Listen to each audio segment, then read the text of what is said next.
আউযু বিল্লাহি মিনাশ শাইতানির রাজিম বিসমিল্লাহির রহমানির রহিম রব্বি জিদনি ইলমা রব্বি জিদনি ইলমা রব্বি জিদনি ইলমা রব্বি ইশরাহ লি সাদরি ওয়া ইয়াসসির লি আমরি ওয়াহলুল উকদাতাম মিন লিসানি ইয়াফকাহু কাওলি।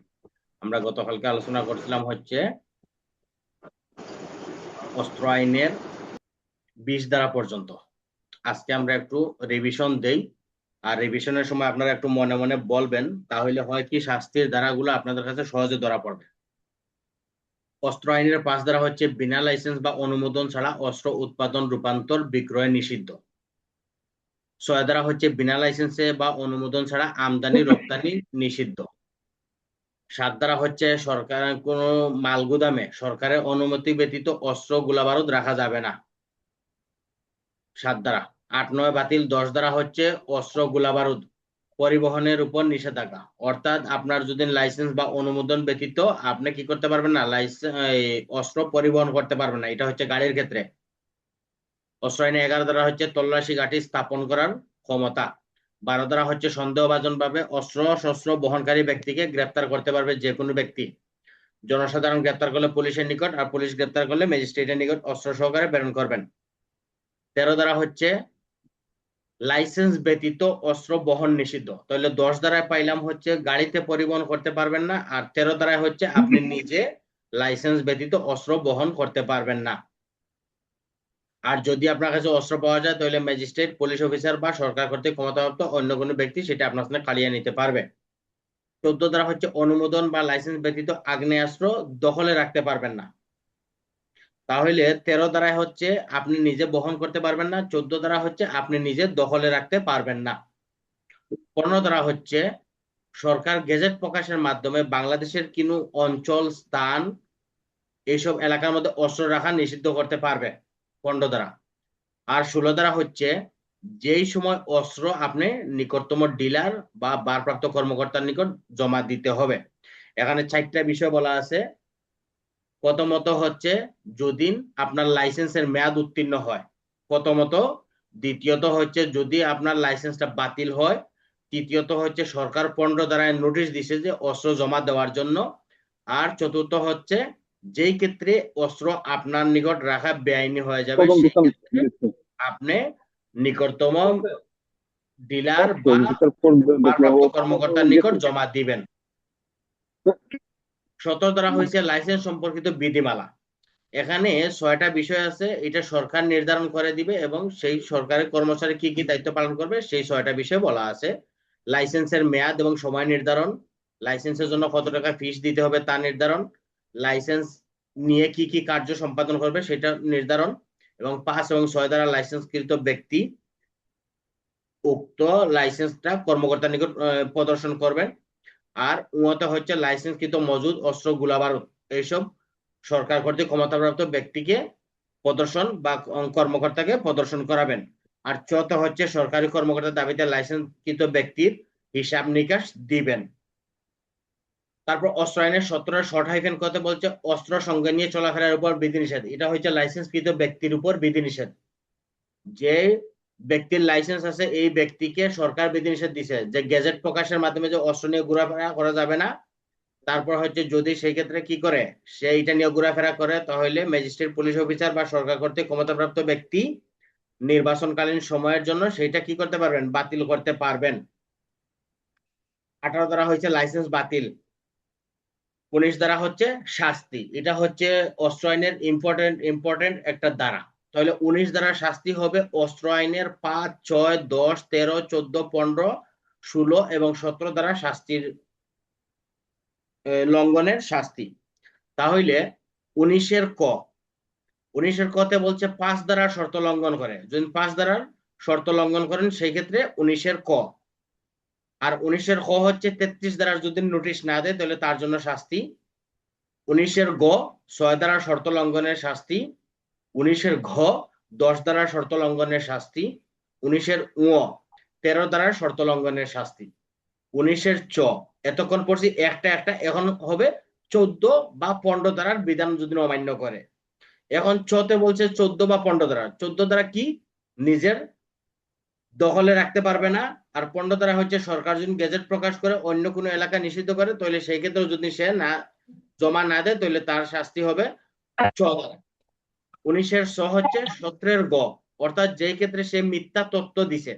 অর্থাৎ 17-এর গতে বলা আছে যে আপনি যে অস্ত্র কার্যক্রমগুলো করতেছেন এগুলোর হিসাব কিতাব ভাই সঠিক তথ্য দিবেন, আপনি ও সেই উপরে রোল মিথ্যা কল হচ্ছে তো উপরে গেছে একটু wait স। করেন। আর 19-এর বর্গীয় জ হচ্ছে একটু 17 কাজে আছে। ও দ্বারা শর্ত লঙ্ঘন। 17 ও দ্বারা শর্ত লঙ্ঘন করে যদি সেই ক্ষেত্রে হবে 19-এর বর্গীয় স। চ হচ্ছে 14-15, 19-এর স হচ্ছে 17-র গ, 19-এর বর্গীয় জ হচ্ছে 17-র উ দ্বারা শর্ত লঙ্ঘন করলে, এবং 19-এর ঝ হচ্ছে 14 ও 16 ধারার যদি বিধান লঙ্ঘন করে। তাহলে 14 ধারার বিধানে বলা আছে যে অস্ত্র কারো দখলে রাখা যাবে না। আর 16 ধারা হচ্ছে যেই ক্ষেত্রে সরকার নির্দেশ দিয়েছে যে আপনার কাছে 4টা ক্ষেত্রে অস্ত্র রাখা বেআইনি হয়ে গেছে, তারপরে যদি আপনি জমা না দেন তাহলে আপনার বিরুদ্ধে ব্যবস্থা হবে 19-এর ঝ ধারা মোতাবেক। এটা হইল দেশীয় অস্ত্রের ক্ষেত্রে যে শাস্তিগুলো হবে বা রাখবে সেই ক্ষেত্রে। এখন অস্ত্র আইনে 19-এর শর্ট হাইফেন কতে বলছে কতিপয় অস্ত্রের ক্ষেত্রে অস্ত্র আইনের যে শর্তগুলা লঙ্ঘন করলে তার শাস্তি হবে। তাহলে এতক্ষণ আপনি দেশি বিদেশি যে অস্ত্রগুলো আপনাদের যেই শর্তে বলছিল দেওয়ার জন্য সেটা আপনি দেন নাই। এখন এখানে কয়েকটা দ্বারা, যেটা হচ্ছে কি অস্ত্র আইনের 5, 6, 13 এবং 14, 15 দ্বারা শাস্তি। তাহলে 5, 6 এখানে বইয়ের মধ্যে বলা আছে 19-এর ক, 19-এর ঘ, 19-এর ঘ, 19-এর চ। তাহলে 5 দ্বারা হয়েছে 19-এর ক, 6 দ্বারা হয়েছে 19-এর গ, আর 13 দ্বারা হচ্ছে 19-এর উ, আর 14 এবং 15 হচ্ছে 19-এর চ।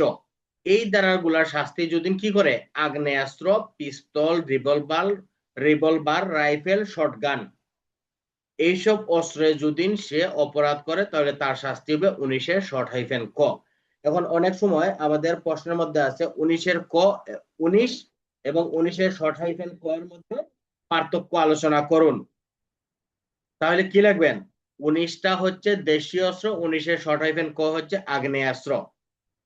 আর 19টা হচ্ছে সকল, অর্থাৎ 5, 6, 10, 13, 14, 15, 16, 17 দ্বারা শর্ত লঙ্ঘন। আর 19-এর শর্ট হাইফেন কটা হচ্ছে 5, 6, 13 এবং 14, 15 এই 5টা ধারার ক্ষেত্রে সেটা শর্ত লঙ্ঘন যদি করে তাহলে তার শাস্তি হবে 19-এর শর্ট হাইফেন ক। তারপর হচ্ছে 19 অস্ত্র আইনের 20 ধারা। যদি কোনো ব্যক্তি অস্ত্র আইনের 5, 6, 10 এবং 14, 15 ধারার বিধান লঙ্ঘন করে অস্ত্রটা গোপন করে, 5, 6, 10 এবং 14 এবং 15 ধারার অস্ত্রটা বিধান লঙ্ঘন করে যদি অস্ত্রটা গোপনে তার কাছে রাখে সেই ক্ষেত্রে তার শাস্তি হবে অস্ত্র আইনের 20 ধারা।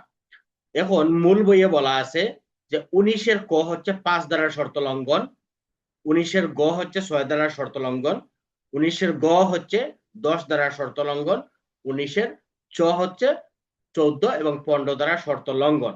এগুলা কি করছে? সে লুকাইয়া রাখছে, চেষ্টা করছে, তাহলে তার শাস্তি হবে 20 ধারায়। আর যদি এই অপরাধগুলা কি করে আগ্নেয়াস্ত্র গোপন করে তাহলে তার শাস্তি হবে যাবজ্জীবন বা 14 বছর পর্যন্ত। ওই শাস্তি কতদিন হবে ওইটা আমাদের মনে রাখার দরকার নাই, জাস্ট খালি ধারাগুলা মনে রাখবেন যে কোনটার জন্য বেশি শাস্তি। তাহলে যদি সে দেশীয় অস্ত্রগুলা গোপনে রাখে তাহলে তার শাস্তি হবে 7 বছর পর্যন্ত, আর যদি আগ্নেয়াস্ত্র গোপন করে তাহলে তার শাস্তি যাবজ্জীবন বা 14 বছর পর্যন্ত হইতে পারে। তারপর হচ্ছে অস্ত্র আইনের 20-এর শর্ট হাইফেন ক, এটা আমরা সবাই বলি বর্ধিত দণ্ড। অস্ত্র আইনের 20-এর শর্ট হাইফেন কতে বলি আমরা বর্ধিত দণ্ড, যদিও এটা মূল হেডেনে বলা আছে যে কতিপয় ক্ষেত্রে শাস্তি বা দণ্ডের পরিমাণ বৃদ্ধি, কিন্তু এটা কি সব ধারার ক্ষেত্রে? অবশ্যই না, সব ধারার ক্ষেত্রে না। এটা শুধু 13, 14 এবং 15 ধারার শর্ত যদি লঙ্ঘন করিয়া কেউ অন্য কোনো ব্যক্তিকে হত্যার উদ্দেশ্যে অস্ত্রটা তার হেফাজতে রাখে সেই ক্ষেত্রে তার শাস্তি হবে মৃত্যুদণ্ড। যদিও আমরা বলে থাকি যে অস্ত্র আইনে মৃত্যুদণ্ডের শাস্তি হচ্ছে 20-এর শর্ট হাইফেন ক, কিন্তু এটা সব ধারার ক্ষেত্রে না। স্পেসিফিকলি 3টা ধারার ক্ষেত্রে বলা আছে, 13 ধারা, 14 এবং 15 ধারা, এই 3টা ধারার শর্ত লঙ্ঘন করিয়া যদি তার উদ্দেশ্য হয় অন্য কোনো ব্যক্তিকে হত্যা করা, সেই ক্ষেত্রে তার শাস্তি হবে মৃত্যুদণ্ড। গত পরীক্ষায় প্রশ্ন আসছিল, একজন ব্যক্তি আর একজন ব্যক্তিকে খুন করার জন্য একটা পিস্তল নিয়ে সে যাচ্ছিল, সেই ক্ষেত্রে সে পুলিশের নিকট রাস্তায় ধরা পড়ে, তাহলে তার অপরাধ হবে কি? সবাই দিয়ে আসছে 19 ধারা, কিন্তু মূলত এটা 19 ধারা না, এটা হচ্ছে 20-এর শর্ট হাইফেন ক ধারা। গত গত যে পরীক্ষাটা গেল, কে কে 19 ধারা দিয়ে আসছিলেন একটু বলেন তো দেখি। আমি তো 20-এর ক দিয়ে আসছি। বুঝলাম না, রেজাল্ট আসলো না কেন? রেজাল্ট আসছে না, এখন যদি বলি তাহলে তো আমার মন খারাপ করবেন। একটা জিনিস কি, আমরা জানবো ঠিক আছে, কিন্তু এক্সামিনার চায় কি? এক্সামিনার চায় যে আপনার যে প্রশ্নটা করছে আপনি এই প্রশ্নটা কতটুকু বুঝছেন। এখন আপনাকে প্রশ্ন করলো যে রেদওয়ানুল করিম আপনার বাড়ি কোথায়, আপনি বললেন যে বদ্দা, মগ বাড়ি তো চট্টগ্রাম সীতাকুণ্ড, আমার দাদার নাম হয়েছে রহিমুল্লাহ, বাবার নাম করিমুল্লাহ, আর পরে হয়েছে আই হয়েছে রেদওয়ানুল করিম। কর্তৃপক্ষ কি এটা চাইছে? এটা চায় না। আপনারা বলছে যে আপনার বাড়ি কোথায়, আপনি সরাসরি বলবেন যে আমার বাড়ি হচ্ছে সীতাকুণ্ড, ওই যে জঙ্গল সলিমপুর। ঠিক আছে নি? সরাসরি বলে দিবেন যে আমার বাড়ি হচ্ছে সীতাকুণ্ড, জঙ্গল সলিমপুর। এখন যদি আপনি জঙ্গল সলিমপুর বলতে গিয়া সীতাকুণ্ড এই ইউনিয়ন, এই পৌরসভা, চট্টগ্রাম বিভাগ, চট্টগ্রাম রেঞ্জ, আপনার কাছে তো কর্তৃপক্ষ এত কিছু জানতে চায় নাই। ঠিক আছে, আপনার কাছে শুধু জানতে চাইছে যে আপনার বাড়িটা স্পেসিফিকলি কোথায়। কিন্তু অনেকেই আমরা কি করি, যে যেগুলো অবাঞ্ছিত, অপ্রয়োজনীয়, আমরা সেগুলো খাতার মধ্যে লেখি। ঠিক আছে, এই জন্যই অনেকের মার্ক কাটা যায়। এই জন্য সবাই এই বিষয়ে সতর্ক থাকবেন যে স্পেসিফিকলি আপনার কাছে কর্তৃপক্ষ কি চাইছে। আপনি শুধু সেই অংশটা যদি ধরতে পারেন তাহলে দিয়ে দিবেন, আর একান্তই যদি না ধরতে পারেন তাহলে সাবঅর্ডিনেট যেটা একান্তই এর সাথে ইনক্লুডিং হয়, সেই ক্ষেত্রে আপনি ওই ধারাটা দিয়ে দিবেন, কিন্তু আপনাকে গান গাওয়ার কোনো সুযোগ নাই। ঠিক আছে, তারপরে হচ্ছে 21 ধারা, লাইসেন্সের শর্তভঙ্গ বা লঙ্ঘনের শাস্তি। যদি কোনো ব্যক্তি লাইসেন্সের শর্ত লঙ্ঘন করে কোনো কাজ করে বা বিরত থাকে, যা এই আইনের 19 এবং 20 দ্বারায় দণ্ডনীয় না, তাহলে সেই ক্ষেত্রে তার শাস্তি হবে 21 দ্বারা। অর্থাৎ এই যে লাইসেন্সের মধ্যে তার যে কিছু শর্ত দেওয়া আছে, এই শর্তগুলার কোনোটার মধ্যেই সে লঙ্ঘন করছে, লঙ্ঘনের ফলে তাকে 19 দ্বারাও শাস্তি দেওয়া যাচ্ছে না, 20 দ্বারাও শাস্তি দেওয়া যাচ্ছে না, সেই ক্ষেত্রে তার শাস্তি হবে 21 দ্বারা। অর্থাৎ আপনাকে মাপ পাওয়ার কোনো সুযোগ নাই। ঠিক আছে, যে আমি তো 19-20-এ আমার যায় না তাহলে মাপ পেয়ে যাব না, ভাই, আপনি মাপ পাওয়ার সুযোগ নাই। প্রত্যেকটা আইনেই এরকম কিছু ধারা দেওয়া আছে যেখানে আপনার এটা অপরাধ, কিন্তু সরাসরি ওই অপরাধটা কোনো ধারার মধ্যে পড়তেছে না, সেই ক্ষেত্রে আপনাকে ওই আইনের একটা ধারা দেওয়া আছে, ওই ধারার মধ্যে আপনার বিরুদ্ধে ব্যবস্থা নিবে। তাহলে লাইসেন্সের শর্ত লঙ্ঘনের শাস্তি হইল 21 ধারা, যে ক্ষেত্রে 19-20 ধারার মধ্যে পড়ে না, সেই ক্ষেত্রে 21 ধারা আপনার বিরুদ্ধে ব্যবস্থা নিবে।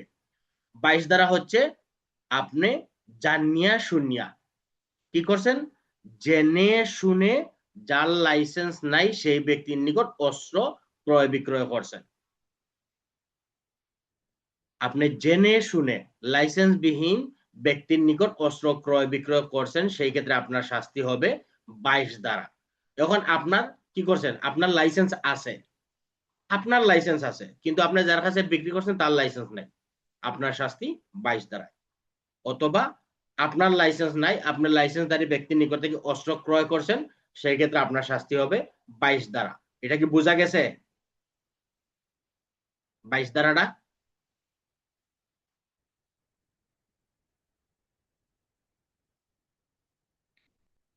22 ধারা কি কোনো গিলটি আছে নাকি বলতে পারবেন?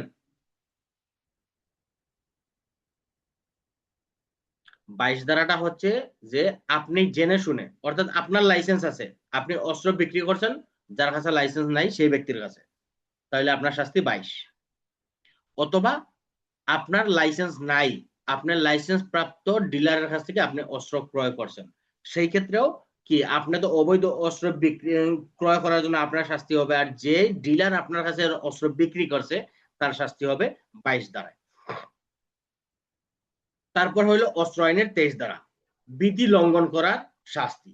অর্থাৎ এই আইনে দেখা গেছে আপনাকে 21, 22, 19, 20, 21, 22 কোনো দ্বারাই আপনার বিরুদ্ধে ব্যবস্থা নেওয়া যাচ্ছে না, তারপরেও আপনার এই অপরাধটা, আপনি যে কাজটা করছেন এটা অস্ত্র আইনে একটা অপরাধ। ঠিক আছে, দেখা গেছে এই আইনের অধীন যে কোনো একটা বিধান লঙ্ঘন করছেন, যেটার কারণে আপনাকে 19, 20, 21, 22 কোনো দ্বারাই আপনার বিরুদ্ধে ব্যবস্থা নেওয়া যাচ্ছে না, সেই ক্ষেত্রে আপনার বিরুদ্ধে ব্যবস্থা নেওয়া হবে 23 ধারা অনুসারে। অর্থাৎ যে কোনো একটা বিধান আপনি লঙ্ঘন করছেন, সেই ক্ষেত্রে আপনার ব্যবস্থা হবে 23 ধারায়, আপনার বিরুদ্ধে ব্যবস্থা। তারপর হইলো অস্ত্র আইনের 24 ধারা, বাজেয়াপ্তকরণ। এই বাজেয়াপ্ত আমরা কোন ধারায় পড়ে আসছিলাম? অস্ত্র আইনের বাজেয়াপ্ত পড়ে আসছি আমরা 16 ধারায়। 16-3 বলা আছে যে যখন আপনার কাছে কোনো অবৈধ অস্ত্র বা এই আইনে দণ্ডিত কোনো হবে ব্যক্তি দণ্ডিত হবে, তখন আদালত অস্ত্র, গোলাবারুদ, সামরিক সরঞ্জামাদি, বহনকারী যানবাহন, বাক্স, প্যান্ডেল, প্যাকেজিং সম্পূর্ণ সবকিছু কি করতে পারবে? বাজেয়াপ্তের নির্দেশ দিতে পারবেন, 24 ধারা। তারপর হয়েছে অস্ত্র আইনের 25 ধারা, আমাদের জন্য খুবই ইম্পর্টেন্ট একটা প্রশ্ন। ম্যাজিস্ট্রেট কর্তৃক তল্লাশি, আটক করার আদেশ দানের ক্ষমতা। এখন আপনি মনে করেন যে একটা এলাকায় যখন আপনি অস্ত্র উদ্ধার করতে যাবেন, তখন আপনার প্রথম কাজ হচ্ছে আপনি আগে ম্যাজিস্ট্রেটের নিকট থেকে তল্লাশি পরোয়ানা নিবেন। অবৈধ অস্ত্রের যে এলাকার ম্যাজিস্ট্রেট আছে, সেই এলাকার ম্যাজিস্ট্রেটের কাছে আপনি আবেদন করবেন, উনি তল্লাশি পরোয়ানা দিবেন এবং আপনি আটক করবেন। এবং লাইসেন্স থাকলেও যতদিন প্রয়োজন ততদিন কি করতে পারবেন? আটক রাখতে পারবেন, যদি সেইটা কোনো অবৈধ কাজের জন্য ব্যবহৃত হইতে পারে। এবং এইরূপ তল্লাশির ক্ষেত্রে আপনি কি করতে হবে? ম্যাজিস্ট্রেট বা সরকারের ক্ষমতাপ্রাপ্ত কোনো কর্মকর্তার উপস্থিতিতে করতে হবে। এখন সাপোজ মনে করেন যে আপনি সাব ইন্সপেক্টর, আপনি কি করছেন? একটা আবেদন করছেন যে এই জায়গায় একটা অবৈধ অস্ত্র আছে, সেটা উদ্ধার করার জন্য। তখন অবশ্যই অবশ্যই একজন ইন্সপেক্টর স্যারের উপস্থিতিতে আপনি এই তল্লাশি কার্যটা সম্পাদন করতে হবে। ঠিক আছে, অবশ্যই অবশ্যই একজন ইন্সপেক্টর স্যারের উপস্থিতিতে করতে হবে, অথবা সরকার থেকে ক্ষমতাপ্রাপ্ত অথবা ম্যাজিস্ট্রেটের উপস্থিতিতে কি করতে হবে? তল্লাশি করতে হবে। এটা হলো অস্ত্র আইনের 25 ধারা। এর সাথে ব্যবহার করবেন পুলিশ আইনের 24, পিআরবি 213 বিধি। তারপর হলো অস্ত্র আইনের 26 ধারা, সরকার ক্রুক বা দখল বা আটক রাখতে পারে। অর্থাৎ জননিরাপত্তার প্রয়োজনে সরকার যে কোনো লাইসেন্সধারী ব্যক্তির অস্ত্র, গোলাবারুদ, সামরিক সরঞ্জামাদি যতদিন প্রয়োজন ততদিন আটক রাখতে পারবেন। আর 27 ধারা হচ্ছে অব্যাহতি। সরকার কি করবেন? যদি কোনো গেজেট প্রকাশের মাধ্যমে কোনো ব্যক্তি, স্থান, এলাকা এইসব ব্যক্তিদের কি করতে পারবে? যে আপনি এটা ব্যবহার করতে পারবেন। যেমন নির্বাচনকালীন সময়ে কিন্তু আমরা এই যে গত নির্বাচনের সময় দেখছি, যদিও আইনে বলা আছে তফসিল ঘোষণার পরে অস্ত্র জমা দিয়ে দিতে হবে, তখন তৎকালীন সরকার, ইন্টারিম গভর্নমেন্ট কি করছে? যত প্রার্থী আছে প্রার্থীদের সাথে এক একজন ব্যক্তিকে এলাকার ভিত্তিক বা শ্রেণী ভিত্তিক কি করছে? অস্ত্র বহন করার অনুমতি দিয়েছে। এটাই হলো সেই 27 ধারার আদেশ। তারপর হইলো অস্ত্র আইনের 28 ধারা, অপরাধ সম্পর্কে তথ্য প্রদান। অর্থাৎ যদি অস্ত্র আইনে দণ্ডনীয় কোনো অপরাধ সংগঠনের বিষয়ে পুলিশ কর্মকর্তা ম্যাজিস্ট্রেটকে সংবাদ দিবেন। কারা দিবেন? রেলগাড়ি, মনে রাখবেন। অস্ত্র আইনে সংগঠিত কোনো অপরাধ সম্পর্কে পুলিশ এবং ম্যাজিস্ট্রেটকে কারা দিবেন? রেলগাড়ি, সাধারণ পরিবহন, যানবাহনের পরিবহন, প্যাকেজিং এ যদি কোনো বেআইনি অস্ত্র এরকম যদি কেউ প্রবেশ করায়, লুকায়, বহন করে নিয়ে যায়, সেই ক্ষেত্রে এই যে গাড়ির হেল্পার, ম্যানেজার, রেলওয়ের কর্মচারী বা যে এই প্যাকেটিং গুলা করছে, সে কি করবে? পুলিশ এবং ম্যাজিস্ট্রেটকে 28 ধারা মোতাবেক সংবাদ দিবে। 29 ধারা বাতিল, অস্ত্র আইনের 30 ধারা।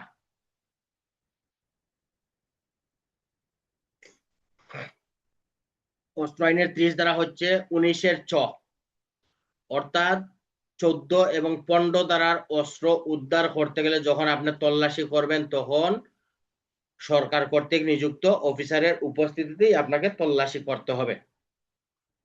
এটা হইল 30 ধারা। তারপর হচ্ছে 30-এর ক, এই যে 30 দ্বারা আবার 19-এর চ অনুচ্ছেদ যেটা, এটা মনে রাখবেন। অর্থাৎ 14 এবং 15 দ্বারা যে তল্লাশি করতে যাবেন, 19-এর চ শাস্তির দ্বারা যেটা 19-এর চ, এরকম কোনো অপরাধের দণ্ডনীয় হলে সেক্ষেত্রে আপনি কি করবেন, সরকার কর্তৃক নির্ধারিত কর্মকর্তার উপস্থিতিতে তল্লাশি পরিচালনা করবেন। অস্ত্র আইনের 30-এর ক, অস্ত্র গোলাবারুদের ক্ষেত্রে আদালত প্রয়োজন মনে না করলে বিশেষজ্ঞের মতামতের প্রয়োজন নাই। অর্থাৎ আমি আদালত অস্ত্রটা দেখেই মনে করতেছে এটা হচ্ছে তাওরাস, এখন কি আদালত কি এটা কি বিশেষজ্ঞের মতামতের জন্য প্রেরণ করবে? প্রয়োজন নাই। যদি আদালত মনে করে তাহলে সেই ক্ষেত্রে প্রয়োজন নাই, আর আদালত ইচ্ছা করলে পাঠাইতে পারে, তবে সেটা নিষ্প্রয়োজন বলে দিছে। তারপর হচ্ছে অস্ত্র আইনের 30-এর খ হচ্ছে তদন্ত। এটা আমাদের জন্য খুবই ইম্পর্টেন্ট, একটু সহজভাবে মনে রাখবেন। 30-এর খ-এর একে বলছে পুলিশ যদি হাতে নাতে গ্রেপ্তার করে তাহলে 15 কার্য দিবস, আর যদি পলাতক হয়, ধৃত না হয়, তাহলে 60 কার্য দিবস। একের ক খ, হাতে নাতে 15 কার্য দিবস, পলাতক 60 কার্য দিবস। 2-এ বলছে যদি এই ভিতরে শেষ করতে না পারেন তাহলে ম্যাজিস্ট্রেটের নিকট 7 দিন সময় বৃদ্ধি করা যাবে।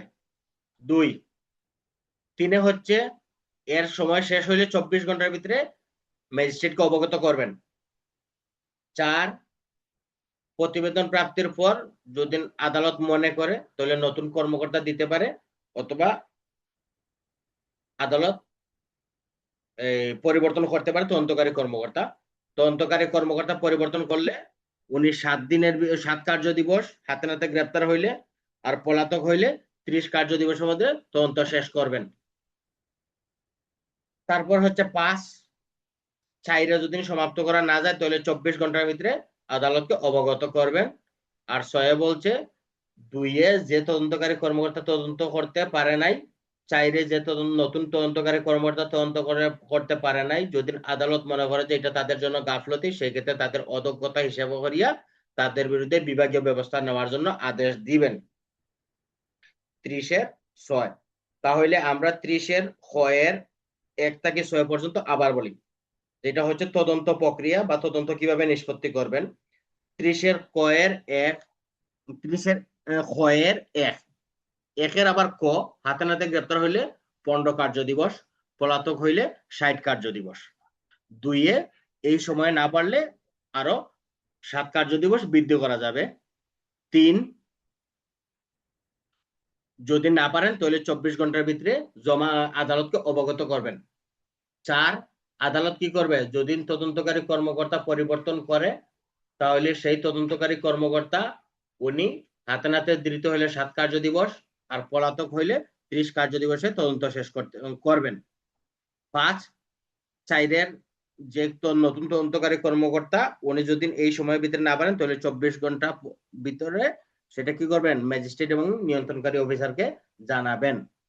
আর 6, এই যে 2 উপধারা এবং 4 উপধারায় যারা তদন্ত করতে পারে নাই, গাফলতি করছে, তাদের বিরুদ্ধে ব্যবস্থা হচ্ছে 6 উপধারায়। এটা হলো তদন্তের প্রক্রিয়া। তারপর হচ্ছে অস্ত্র আইনের 31 ধারা, যে অস্ত্র আইন অন্য কোনো আইনকে বাধা বা বিরক্তি সৃষ্টি করবে না। অর্থাৎ এই আইন অন্য কোনো আইনকে বাধা বা বিরত করবে না, বা একই অপরাধের জন্য 2 বার শাস্তি দেওয়া যাবে না। 31 ধারা। আর 32 ধারা হচ্ছে আগ্নেয়াস্ত্রের সুমারি গ্রহণের ক্ষমতা। আদালত ওই যে সরকার কি করবে, গেজেট প্রকাশনের মাধ্যমে বা বিজ্ঞপ্তির মাধ্যমে এই যে অস্ত্র সুমারির আদেশ দিতে পারবেন, বা যে কোনো কর্মকর্তাকে ক্ষমতা দান করতে পারবেন। তবে বিজ্ঞপ্তি প্রকাশের পরে ক্ষমতাপ্রাপ্ত কর্মকর্তার নিকট আগ্নেয়াস্ত্র হাজির করতে হবে। যদি কেউ হাজির না করে তাহলে 1 মাস কারাদণ্ড এবং 200 টাকা জরিমানা দিবে। আর 33 ধারা হইছে নোটিশ বা মোকদ্দমা দায়েরের মেয়াদ। অর্থাৎ এই আইনের অধীনে যদি কোনো অস্ত্র মামলা, এই আইনের অধীনে দেওয়ানি মামলা ব্যতীত কোনো মামলা যদি দায়ের করার 1 মাস পূর্বে লিখিত নোটিশ দিতে হবে। অর্থাৎ ফৌজদারি মামলা হোক আর অস্ত্র আইনের মামলা হোক, যদি কোনো মামলা করতে হয় সেই ক্ষেত্রে যার বিরুদ্ধে মামলা দায়ের করবেন তাকে 1 মাস পূর্বে দিতে হবে, অথবা মোকদ্দমা দায়ের করতে হলে 3 মাস পরে, অর্থাৎ অভিযোগ গঠনের 3 মাস পরে সেটা মামলা দায়ের করতে হবে। যদি এটা শর্ত কেউ লঙ্ঘন করে তাহলে তার শাস্তি হবে 19-এর খ, যেটা আমরা পড়ে আসলাম। 19-এর খ, নোটিশ না দেওয়ার ফলে শাস্তি।